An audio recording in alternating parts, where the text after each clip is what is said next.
ጌታ ኢየሱስ ክርስቶስ አስተምሮ ሰብኮ ከጨረሰ በኋላ አንድ የመቶ አለቃ እንግዲህ እቤቱ ሆኖ ማለት ነው፣ ሩቅም ይመስላል፣ መልእክት በአይሁዶች በኩል ወደ ጌታ ወደ ኢየሱስ ክርስቶስ ላከለት።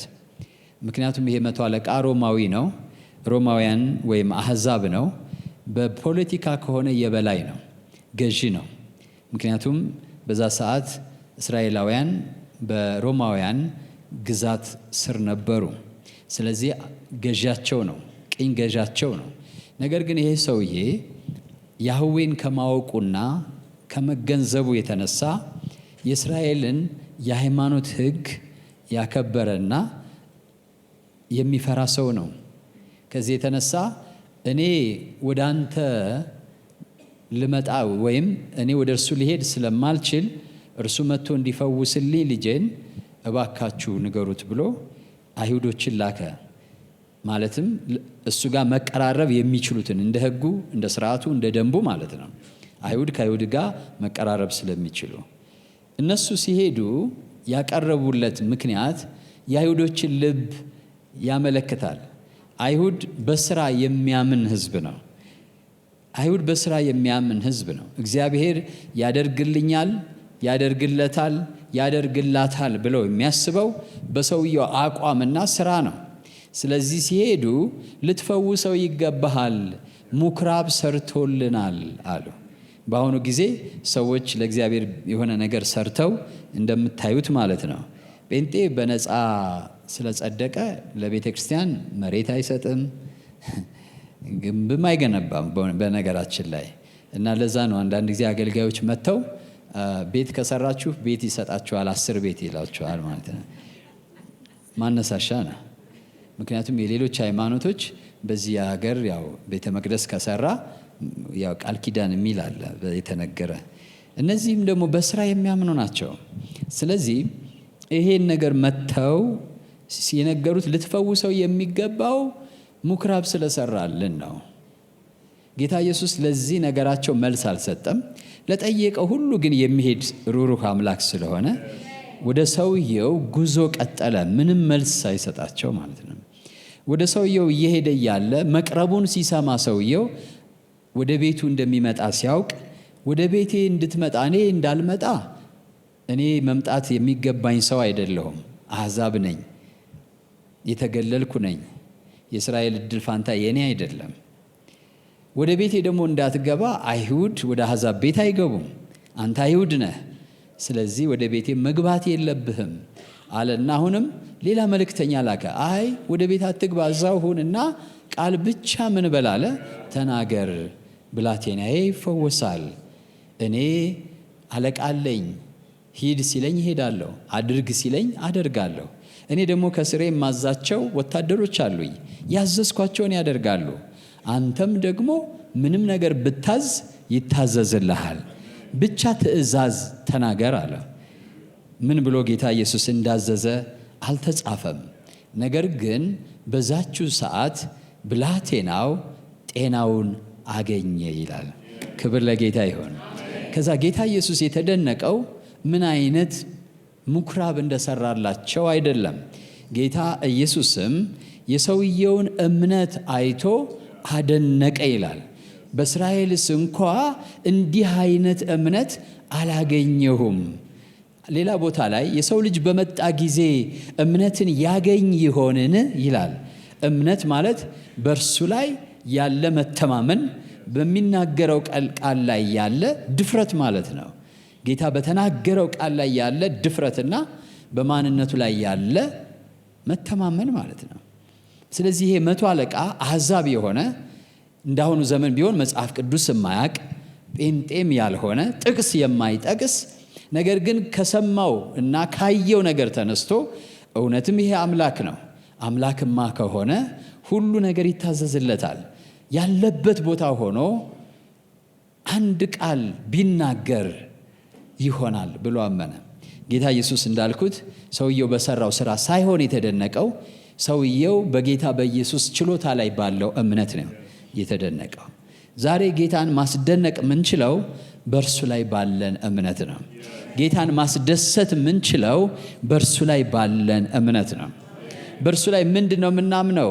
በኃይሉ እናምናለን፣ በስልጣኑ እናምናለን፣ በቃሉ ስልጣን እናምናለን። ጌታ ኢየሱስ በጣም ያደነቀው እንዴት አይነት ታላቅ እምነት! በእስራኤልስ እንኳን እንዲህ ያለ ትልቅ እምነት! እንግዲህ በእግዚአብሔር ቃል ትልቅ እምነት የሚባለው ራእይ ስናይ፣ ህልም ስናልም፣ ትንቢት ሲመጣልን የምናምነው እምነት ሳይሆን ከእግዚአብሔር አፍ በወጣ ቃል ያለን እምነት ትልቅ እምነት ይባላል። እምነት ዲግሪ አለው፣ ደረጃ አለው። ትልቅ እምነት አለ። ትልቅ እምነት አለ። ትልቅ እምነት ምንድን ነው? የእግዚአብሔር ቃል የሚለን ሰምተን በቃሉ ላይ እርምጃ መውሰድ ነው። ጌታ ስሙ የተባረከ ይሁን። ዛሬ ስንት ሰው በጌታ ቃል ያምናል? ቃሉን ሰምቶ ያርፋል። በቃሉ ድፍረት ይኖረዋል። ዛሬ ተባርካል ካለ ማለት ቃሉ ካለ ተባርካል። እስኪ በሉ ቃሉ ያለኝን ነኝ ብዬ አምናለሁ በሉ እስኪ። ታደርጋለህ ያለኝን ሁሉ አደርጋለሁ። ትሆናለህ ያለኝን እሆናለሁ። አለህ ያለኝ ሁሉ አለኝ። ሃሌሉያ! ታምናላችሁ እንደዛ? ክብር ለጌታ ይሁን። ስለዚህ ጌታ በዚህ ሰውዬ ተደነቀ በጣም።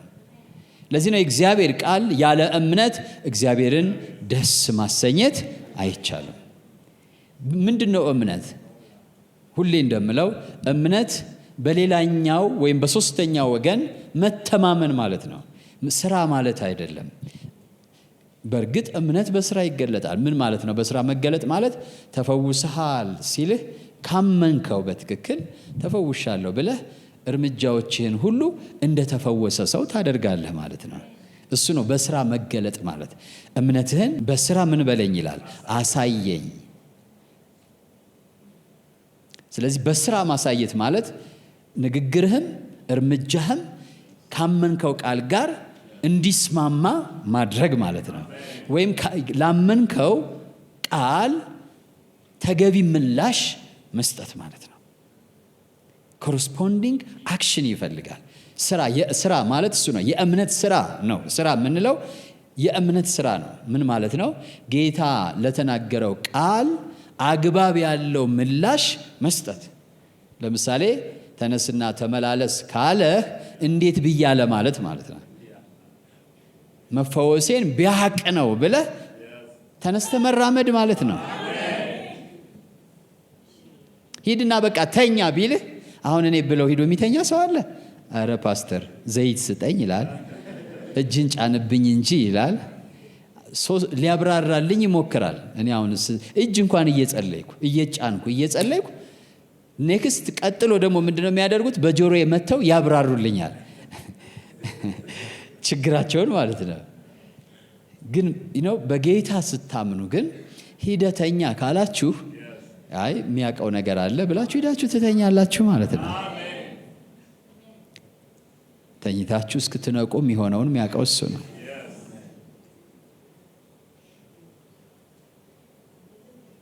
የዚህ ሰው እምነት ታላቅ እምነት ነው። ጌታ ኢየሱስን ያስደነቀ፣ ትኩረቱን የሳበ እና ለሰዎች ደግሞ እንዲናገር ያስገደደው ነው። በዚህ መልኩ ነው ብዙ ሰዎች በተለያየ መልኩ እግዚአብሔርን ኢምፕረስ ለማድረግ ይሞክራሉ። ልክ ነው። ጌታ ሰው ነው፣ እግዚአብሔር ሰው ነው። በአሁኑ ሰዓት እግዚአብሔር እኮ ሰው ነው። ደነገጣችሁ አይደለ? እግዚአብሔር ሰው ነው። በእግዚአብሔርና በሰው መካከል ያለው አንድ ነው፣ እሱም ሰው የሆነ ክርስቶስ። ክርስቶስ እግዚአብሔር ነው አይደለም? አምላክ ነው። እንግዲህ አምላክ አሁን ምንድን ነው? ሰው ነው። ሰው ነው። ሰው እንደመሆኑ መጠን ሰዋዊ ችግራችን ይገባዋል፣ ሰዋዊ ስሜታችን ይገባዋል፣ ማህበራዊ ተቻችን ይገባዋል። እቺ ሴት አታልቅሽ ያላት ሴት አንድ ባሏ ሙቶባታል፣ ሁለት ያላት አንድ ልጅ እሱም ሞተባት። አሁን እና ህዝብ ሁሉ አዝኖ ማአት ህዝብ ተሰብስቧል። ባሏ ሞቶ ደግሞ አሁን ልጇ ሞተ፣ ከዚህ በኋላ ማን አላት የሚል ሐዘን ጌታ ኢየሱስ ክርስቶስ ለምን ታዝናላችሁ አላለም። አዘነላት ይላል። ምን አለላት ይላል? አዘነላት። የዕብራውያን ጸሐፊ የማይራራ ሊቀ ካህን የለንም ይላል። በነገር ሁሉ እንደኛ የተፈተነ ስለሆነ የማይራራ ሊቀ ካህን የለንም። እሱም እናት አለው፣ እሱም ወንድሞች አሉት።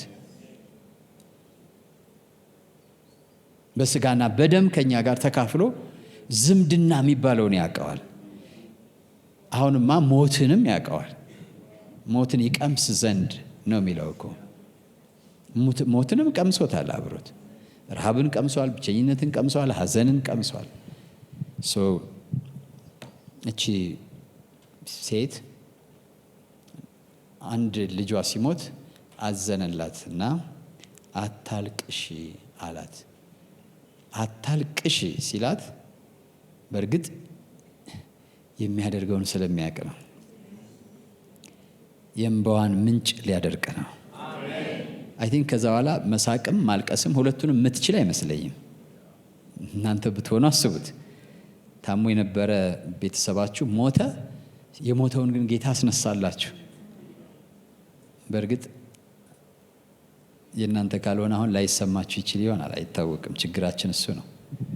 በቃ እዚሁ ፊታችን ካልሆነ የሌላ ሰው ሞትም የሌላ ሰው መከራም የማይሰማን ጊዜ ላይ ነው ያለ ነው አሁን። እና አንዳንዴ መልእክቱም ሁሉ ላይገባን ሁሉ ይችላል ማለት ነው። ከዘመኑ ክፋት የተነሳ መልእክቱ ራሱ ላይገባን ይችላል። አዘነላት የሚለው ሁሉ ትርጉም ሁሉ ላይሰጥ ይችላል በአሁኑ ዘመን። ለምን? ሐዘን እኮ የጠፋበት ጊዜ ነው። ሰው ለሰው ማያዝንበት፣ በቃ ተኝቶ የሚያድርበት። አይገርማችሁም? በአሁኑ ሰዓት በጣም የሚገርም ነው። ሞት በጣም የረከሰበት ጊዜ ነው። ግን ጌታን ባያት ጊዜ አዘነላትና አታልቅሽ አላት። ያን ሰውዬ ትልቅ የሆነውን እምነቱን አይቶ ፈወሰው። እችን ግን ችግሯን አይቶ ፈወሳት። እኔ በዚህ ጌታ አምናለሁ፣ እናንተን አላቅም። ይህ ጌታ ግን መደበኛ መስመርን ጥሶ የሚታደግ ነው። መደበኛው መስመር እምነት ነው። ሰው የሚድነው በምንድን ነው? በእምነት ነው። የሚፈወሰው በምንድን ነው? ይሄን እንዳደርግ ታምናለህን? አዎ አምናለሁ። እንግዲያውስ እንደ እምነት ይሆንልህ። ይሄን እንዳደርግ እንድችል ታምኛለሽን? አምናለሁ፣ እንደ እምነትሽ ይሆንልሽ እያለ ነው የፈወሰው። እዚህ ጋር ግን እምነትም አልጠየቀም። እንዳስነሳልሽ ትፈልጊያለሽ ወይም አላላትም። እሷም አልጠየቀችውም። እንደሚመስለኝ ሊቀብሩት እየሄዱ ነው። ምክንያቱም ቃሬዛ አለ። ነካው ይላል። የተሸከሙት ሰዎች ነካ አድርጎ አስቆማቸው። እየሄዱ ነው። ዛሬ እነግራችኋለሁ፣ ወደ መቃብር እየወረደ ያለ ነገራችሁ በሕይወት መኖር ይችላል። በሱ ርኅራኄ፣ በርኅራኄው ግን እመኑ። የለኝም አትበሉ። ጌታ ለምን ተውከኝ አትበሉት። እሱ ሩሩህ አምላክ ነው። ሩሩህ አምላክ ነው። ጣልቃ ገባ፣ አስቆማቸው። ዛሬ ጌታ ለአንድ ሰው ጣልቃ ይግባለትና ወደ ሞት መቃብር እየሄደ ያለን ነገር ያስቆምላችሁ በኢየሱስ ስም። እየሄዱ ነው። ጌታ ግን ጣልቃ ገባና ነካ አድርጎ አስቆማቸው በጌታ በኢየሱስ ስም። ወደ ጥፋት እየሄደ ያለ ሕይወት ዛሬ ይቆም በጌታ በኢየሱስ ስም። ቤታችሁ ያለ ልጃችሁ ሊሆን ይችላል፣ የልጅ ልጃችሁ ሊሆን ይችላል። ማንኛውም ወደ ሞት እየወረደ ያለ በስጋዊ በሽታ ይሁን በመንፈሳዊ ችግር ይሁን ዛሬ ጌታ ጣልቃ ገብቶ ያስቆመዋል። ጣልቃ ገባላት። በርኅራኄ ጣልቃ ገባላት። የእግዚአብሔር ምሕረት በሰዎች ድካም ውስጥ ጣልቃ ይገባል። የእግዚአብሔር ምሕረት እኛ ጣልቃ ገብቶልን ነው ዛሬ እዚህ ያለ ነው እኮ። ሁላችን እኮ ወደ ሞት የምንነዳ ሰዎች ነበርን። እርሱም በማናውቅበት ወራት ግን ጌታ ጣልቃ ገባና መንገዳችን ዘጋብን አይደለ? አንዳንዶቻችሁ እኮ ወደ ጌታ የመጣችሁት መንገዱን ራሱ ጣልቃ ገብቶ ዘግቶባችሁ ነው። መሄጃ ሲጠፋችሁ ነው የመጣችሁት። ለምን? ወደ ሞት እየሮጣችሁ ስለነበረ። ቢሳካላችሁ ሞታችኋል፣ ቢከናወንላችሁ ሞታችኋል፣ ቢሆንላችሁ አብቅቶላችሁ ነበረ። ጌታ ግን መጥቶ ስኬት ከሚመስል የሞት መንገድ ጣልቃ ገብቶ አስቆማችሁና አቅጣጫ አስቀየራችሁ። ወደ እርሱ ፊታችሁ ዞረ። ጌታ ስሙ ይባረክ። ዛሬም ጌታ በአንድ ሰው ሕይወት ጣልቃ ይገባል። ወደ ሞት እያዘቀዘቀ ያለ ሰው፣ የሞት ቁልቁለትን የተያያዘ ሰው ጋር ጌታ ጣልቃ ይገባል።